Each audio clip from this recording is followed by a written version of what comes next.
The CNBC app. Global market news in one place. Customizable sections and personalized alerts. Stocks tracking, interactive charts and market insights all in your hands. Stay connected. Stay informed. Download the CNBC app today.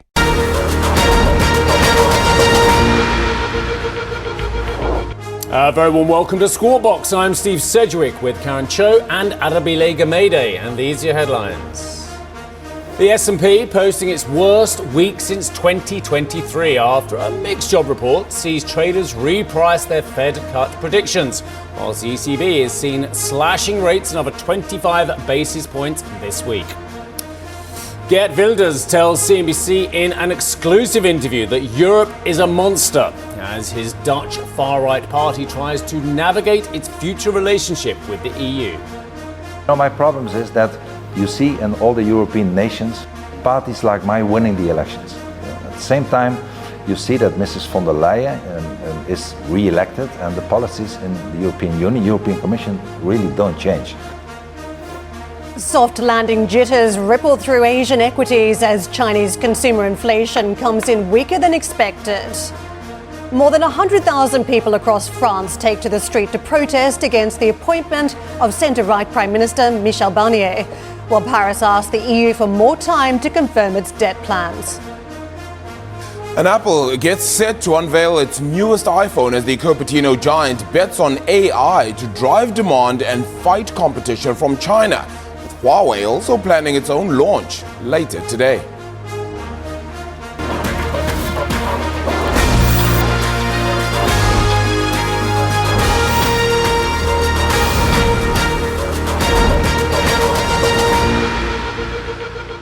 Karen, there's something going on in our very little quiet world of the early mornings, and that is the CNBC has never been so busy at 6 a.m. London time as well, because we've got a new launch of graphics. I'm sure our viewers have already noticed, and I think there's a lot of very, very senior CNBC officials from all over the world descended upon us for the graphics relaunch. We've got a shiny new car. Let's face it, we've got very different elements to work with today, and hopefully the viewers can enjoy it. It's a hybrid, apparently. Okay. It's a plug-in. But I think the elements are all very different, and we've got a really big market taking place at the moment. So we're going to road test all of these elements across the course of the morning. Well, I mean, I would argue that the market last week, the action was fascinating. It was more about toys out of pram and volatility, especially in the technology sector, rather than a market that didn't like the data. I think a lot of the data actually was exactly where you in the market would probably want it to be, i.e. a weakening of the growth of employment, meaning that the first rate cut is upon us. You've got Federal Reserve officials, and we'll talk about this throughout the show, who are saying actually the economy is in a great place, but if we need to, we can accelerate the pace of cutting. But what is it the market didn't like? Well, Karen's going to talk you through.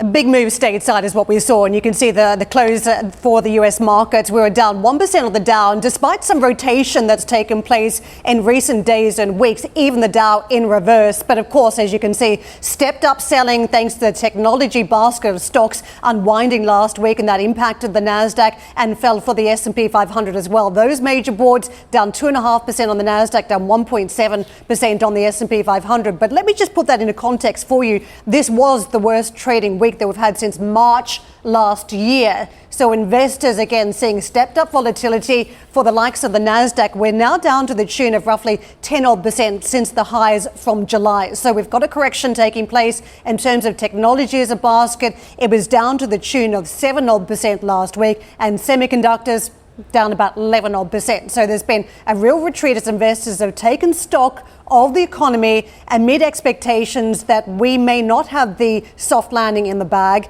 And the non-farm payrolls report Friday, let's face it, the jury is still out. We didn't get the confirmation in the data that some had hoped for.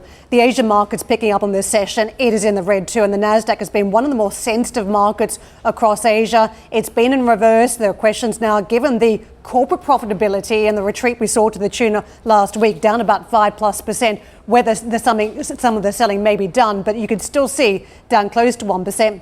Stepped up selling, I'm going to say, out of the Hong Kong market this week, and that is in connection to the US market reversal, but more contained out of the Kospi, down by about 1/3%, Steve. Thanks, Karen. I think, as we were showing on the screen there about the Chinese CPI, I think we should be more worried about what's going on that side of the Pacific rather than the US. But the treasuries look like this anyway. The 10-year trading at 3.744, the 30-year paper at 4.047, and at the very short end of the curve, 3.69%. US futures look like this, a degree of stabilisation. For those of you who had a drubbing to your portfolio last week, you'll notice the Dow up 0.2%, bigger gains called at the moment. Very early days on the S&P 500 and the Nasdaq. Opening calls here in Europe, they look solidly in the green as we speak. But again, a lot can change over the next 2 hours before the European market open. Well, let's get into the weeds on the data. US non-farm payrolls rose by 142,000 in August, but missed expectations ahead of the Federal Reserve's meeting next week. It comes after July's payrolls print was revised down to 89,000 from 114,000. And keep in mind that 114,000 was already a lowly print. Now, the unemployment rate dipped to 4.2% as expected, while monthly average hourly earnings rose a bigger than expected 0.4%. Two of the Fed's voting members have thrown their weight behind kickstarting a rate-cutting cycle. New York Fed President John Williams said the time is now appropriate to reduce rates, but declined to outline how big the first cut should be. Fed Governor Christopher Waller revealed he is open to larger cuts if the data supports it, while also saying that he could see rates being eased at consecutive meetings. Traders now pricing in 25 basis point cut from the Fed at next week's meeting following weaker than expected NFP data. This according to the CME FedWatch tool. The gauge has seen volatile trade in recent weeks as traders flip between 25 and 50 basis point cut as well. Let's speak to an old hand at this. Michael Yoshikami is the CEO of Destination Wealth. Michael, love chatting to you as ever. Look, I would make a pretty good argument against anyone that the data was perfect on Friday, but the market reaction was perhaps churlish and more about valuations and technicals than the data itself. I thought the data just confirmed what the market wanted, i.e. a solid jobs market, but lessening in terms of job accretion. And that is exactly what the market wants. It doesn't want a recession, but it does want a rate cut. What was wrong with the data in your view, Michael? I completely agree with you, Steve. I think when you have falling unemployment rate,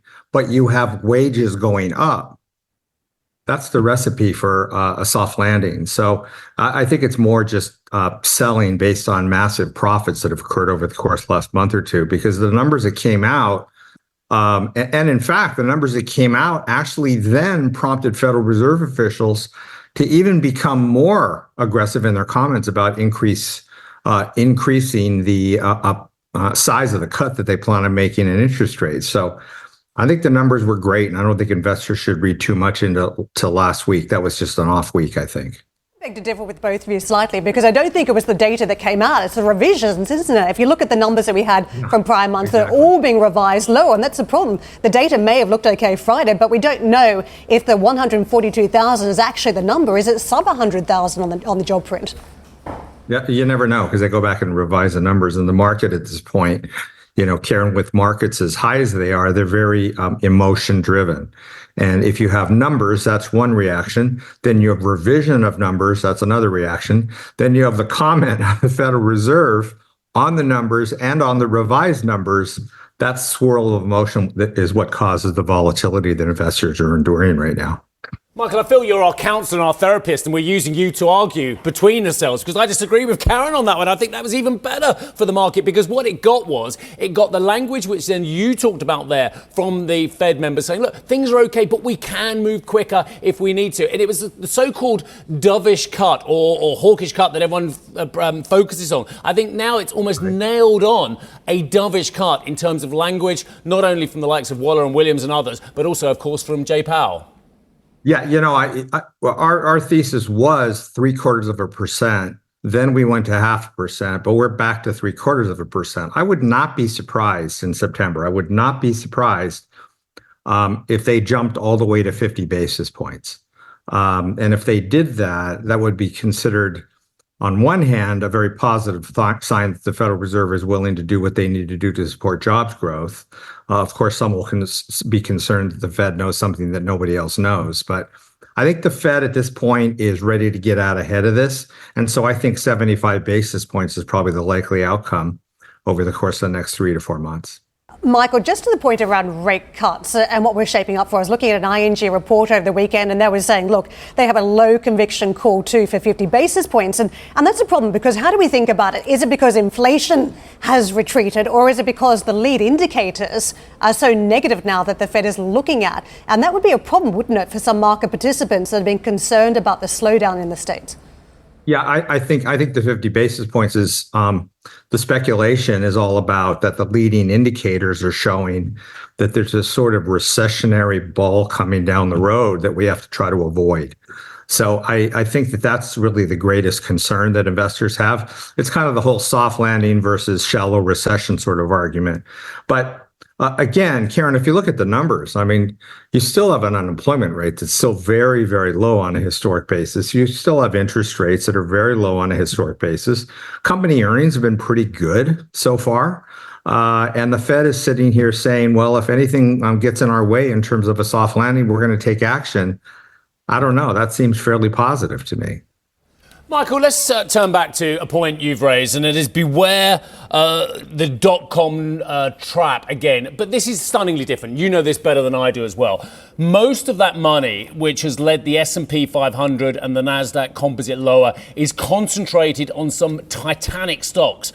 Most of those titanic stocks make vast amounts of money and vast amounts of free cash flow. So this is a very subtle 2.0 version of that dot-com trap, because those big names that we've got on the screen there, and we're just showing the big tech names, 4 of the biggest names out there as well. The fact of the matter is, these aren't companies that are going to disappear. They're potentially only going to get stronger over time. How do we play these massively played names, given what you just said about actually an abating of the ardor for AI and other new technology? Yeah, when I reference .com, what I'm really referencing is not the companies that made nothing or were valued at $100 billion or $50 billion and all went out of business. What I'm saying is that when you have technology changes like the internet, like AI, there's going to be winners and there's going to be losers, and there's mostly going to be losers. So I think that just kind of rushing in and just buying anything based on valuation or some sort of smoke you hear that people are talking about that is burning over the horizon, that this company has some brilliant new technology, you just have to be careful. I would focus on the names, as you correctly put it, I think that have strong earnings. I'd also consider buying companies that are benefiting significantly from AI. And again, it's many technology companies. That's exactly the case. So that you're not just riding just on the AI wave, but the benefits on a bottom line to AI, that's going to show up in earnings, and earnings is what drives stock prices, as you know, Steve. Michael, all the way from all the spicy stuff to the safe havens, let's talk about the treasuries, because we've been inverted like Tom Cruise and Top Gun for a while now, but we've uninverted as the 2-year has moved. We've got 2.69 today, 3.75 on the 10-year. What does this mean to you as you take a look at the prospects around fixed income? Well, I think, first of all, the fixed income market is starting to say maybe really bad times are not coming, which is why the yield curve is changing a little bit. In terms of fixed income, I think there's really bullish signs for fixed income right now. You can already see what's happened to the 10-year Treasury just in the last 6 or 9 months, which is falling yields, which is not so great if you have money in money market accounts, but it's rising prices, right? Interest rates drop, bond prices tend to rise. And I think with the Federal Reserve telegraphing that they likely will cut, and in my view, likely will cut 0.75% or even 1% in the next 6 months, that's going to be a net positive to fixed income. I saw a headline the other day that said fixed income is back. I guess so.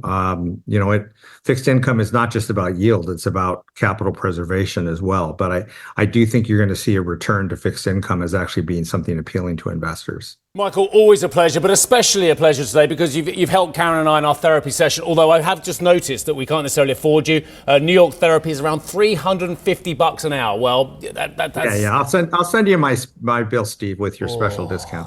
Special discount. That sounds very good. Thank you very much indeed. I've got my CNBC card here ready. Michael Yoshikami, CEO of Destination Wealth Management. It's not cheap for our therapy, is it? My goodness me. Right, let us move on, because I've conducted, I think, what was an unbelievably fascinating interview yesterday. I was in Italy, as you know, last week, but I was also there yesterday speaking to a very important politician who said Europe is a monster. Now, that is the view of the Dutch far-right Freedom Party leader Geert Wilders. Now, speaking to me at Ambrosetti, I asked whether he would continue to push for a Dutch exit from the EU as he navigates relations with the bloc. My problems is that you see in all the European nations, in Holland, Germany, France, Italy, Eastern Europe, Sweden, you see parties like mine winning the elections. At the same time, you see that Mrs. von der Leyen is re-elected, and the policies in the European Union, European Commission, really don't change. So that's really a conflict. And I believe that the majority of the decision making should be in the nation state, in the national parliaments, and that will have an effect on Europe, but not through the European Commission, but through the European Council of Ministers, where the heads of state and the prime ministers are there, and they have to, in all transparency, be taken responsible by the national parliament. And that is the way that things can change in Europe, not through the European Commission. But isn't the problem, as shown by the Letter report, and we think by the Draghi report as well, that there hasn't been enough integration rather than too much integration? Actually, in order for Europe to be competitive, in order to face down external threats and create a better growth economy, we need more integration rather than a half-finished project. No, I don't agree with that, you know. Dutchmen are not like the Greek, and the Danish are not like the Belgians. So we should work together and have a lot of ruling when it comes to economical policy. I can subscribe to that, but I would really not want the Dutch to lose more vetoes, for instance, when it comes to foreign policy, or that some of my colleagues want is to have, for instance, European taxation. That would be the worst thing ever. You know, Europe is a kind of monster. You know, if you give it European Union, if you give it more power, they only want more and they won't get it back. And I believe that a European Union, as it started in the 50s with European and economical cooperation, is something we can all benefit from. It became more a political union. It's too late to end it, but please let us take some of the powers back to the capitals, like for immigration. And you see that happening, you know, because all the politicians who are really out of sync with the electorate in Europe, they say we want more integration, we want to be able to have own taxation. The people don't want that. The people want their own issues to be solved. I'm telling you all now, that is a battle that's going to be fought, because there are lots of people in the EU Commission who are going to want more taxation at an EC-wide level as well. But anyway, I also asked Wilders for his view on President Trump and how Europe would react if he were to win the election in November. We have to wait and see. I mean, it's not too popular in many big parts of Europe. We have, of course, Tuesday night, the debate between Harris and Trump. I'm really looking forward to that. But what you see already now, you know, when it comes to the defense expenditures, what do nations pay and have on the budget for defense? Trump, without being a president, already managed that this holy 2%. I believe most of the countries already have done it now, or even above. So, I mean, I think I would prefer the Trump administration. I'm probably the only one in our coalition, by the way, but of course I have the freedom to say that and to think that would be the best, both for the Americans and internationally. Let me just remind you, he's gone from a figure in the wilderness to the most important politician in the Netherlands as well. His party got 25% of the vote, but in order to be able to form the government, of course, for the new government, he had to cede a position. So although he's not in cabinet, he is without doubt the most important politician in the Netherlands. I also spoke with Republican Senator Lindsey Graham, who, of course, as you know, is a great friend of the former president, Mr. Trump, and asked how Trump would approach the conflict in Ukraine if he were to return to the White House. What he'll do is give Ukraine a lot of leverage to end the war. We all want to end the war. The goal is to make sure there's no third invasion. What can we do to end this war in a way not to entice China to invade Taiwan, to make sure that it was a mistake by Putin, and to make sure the territorial integrity of Ukraine is respected forever? So maybe a pathway to NATO. Here's what I think President Trump wants to do: end the fighting, but he's smart enough to know how you end the war in Ukraine depends whether or not other wars will start. Do you wonder why we go to these conferences sometimes? I'll tell you, because I saw Mike Johnson there, who had amazing comments. Ben Cardin from the other side of the House. You can see there Senator Graham as well, and several congressmen who we've already spoken to, of course, on CNBC on Friday. I also spoke to Megan O'Sullivan. Now, she's a fascinating lady as well. She's the former US Assistant to the President. This is under a George W. Bush administration, and Deputy National Security Advisor for Iraq and Afghanistan. She also gave me her views on the race for the White House. There are areas where we will have continuity with the Biden administration if Harris is elected president, but there are other areas where even if there had been a second Biden term, things will change. And one area might be Ukraine. We wouldn't expect the continuity from what we've seen in the last 4 years to extend, even if we did have the same person in the Oval Office. But I would say when it comes to a Trump administration, there's fears, and I think they're reasonably well-founded, that it is going to be much more isolationist America. And I think that perception is reinforced by the protectionist bent that the former president is really leaning into. I see that it will be a more selective America, a more, as one of my colleagues has said, a more normal great power, a power that's interested primarily in advancing its own interests in the world rather than defending the liberal economic and political order. And for more from my interviews from the shores of Lake Como, including Neil Ferguson's belief that Donald Trump is no threat to US democracy, check out CNBC.com. Arabile, good to see you, my friend.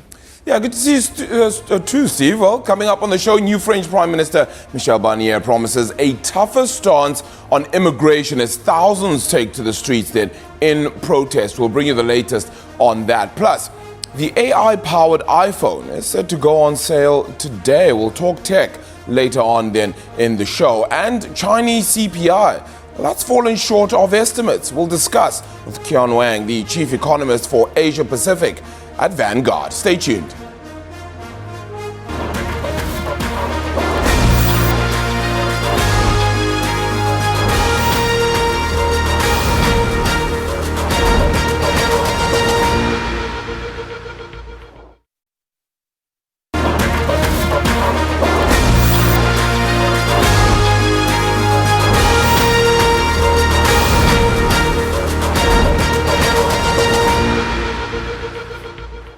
A woeful start for European stocks to the month of September. You could see they paired some of those early gains Friday after a weaker than expected US jobs report raised concerns over the path of the Federal Reserve's next rate move.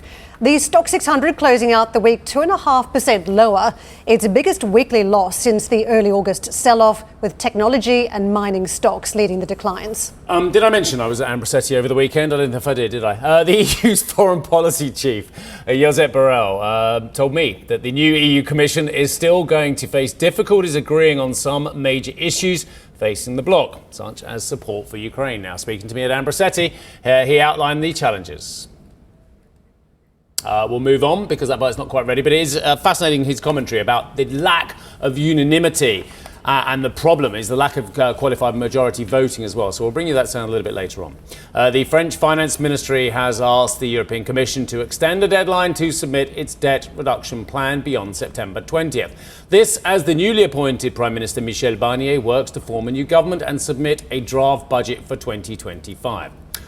Meanwhile, the EU Commission for the Economy, Paolo Gentiloni, told me at Ambrosetti that the new French government has work to do when it comes to addressing some of its fiscal issues. Again, we'll bring you that sound a little bit later on.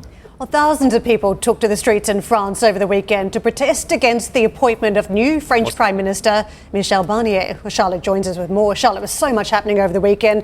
Blatant rejection of Michel Barnier by the left, but also Le Pen saying she won't seek to undermine Barnier. And one questions how far you take that as well. So just walk us through what we saw in some of those events. Well, more talks there to try and see where he can pick some of his ministers, because there is a key now, try to form a government, because time's ticking, particularly on the budget.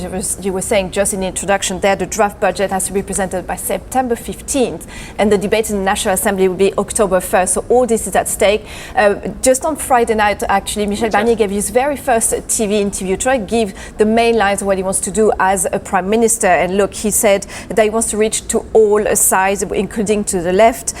he said that there will be no repeal of the pension reform, because we'd heard a lot of parties saying they want to repeal it. He said it won't be the case, but that he will examine ways to improve the pension reform, especially when it comes to the most vulnerable. And he also had a big focus on immigration, so he wants to make it tighter. And here again, we know that's probably to try to appease the far right, the Rassemblement National, which at the weekend also said, look, they want to be a constructive opposition. It's a bit of a wait-and-see situation. And we know that given the situation, they kind of the kingmakers on potentially ousting Michel Barnier or not in the National Assembly. But they're giving him a reprieve at the moment. So we have to wait and see what the government looks like at the moment. Just one final thing. Yeah. In the polls, though, despite the protests, that was smaller than expected at the weekend, the polls at the moment are quite positive on the nomination of Michel Barnier. So you can say maybe Macron has pulled maybe a lucky one on this one. The French public is also in a wait-and-see position at the moment. Let's get something straight here. Whatever Michel Barnier turns out and whoever his finance minister ends up being, they're still not going to be within the rules that they're supposed to be in, that they've all signed up to. They're still not going to be on the EU fiscal rules of 3%. So we're giving them time to delay the inevitable. The French, who are the architects in many ways for a lot of the common European policies, including on the fiscal rules, are just going to blow past it. We speak a lot with Monsieur Le Maire, we like him. He's a really erudite man in English. We've all had lovely conversations with him. But the fact of the matter is, the French are once again going to be blowing out the rules on the fiscal deficit with a 5 handle at least. And they've done that for many, many years, as we remember, and they got away with it. And that is the thing, is at the moment it's good you have a good negotiator in charge of the government with Michel Barnier, because he used to negotiate a lot with the Brits. He might have to negotiate with a lot of the EU counterparts, and a lot of them, he knows them, and again, that might be a good thing, because he will have to see whether they are willing to be patient once again with France, or whether they get away with not having to pay a fine, for example. France never had to do in the past. Maybe things might be a little bit stricter now. Well, revenue matters too, and don't forget we've had a recent batch of data that's been positive on France thanks to the Olympics. Now, if you have more protests on the street, it does tend to deter tourists and impacts business. So those receipts go down for the government, less to work with, right? And it's the second time that we hear warning from the government saying that actually taking in less tax revenue than expected. Remember that last year they already posted a bigger than expected deficit because of that reason. So there'll be a lot of eyes on this and whether the economic situation is kicking in again and whether you see a bit of a boost, because that has been a headache actually for the French government. Thank you for listening to Squawk Box Europe Express. For more market-moving news, you can head to CNBC.com. Or join us again on the show with Steve Sedgwick, Karen Cho, and myself, Arabi Lekomete, weekdays on CNBC.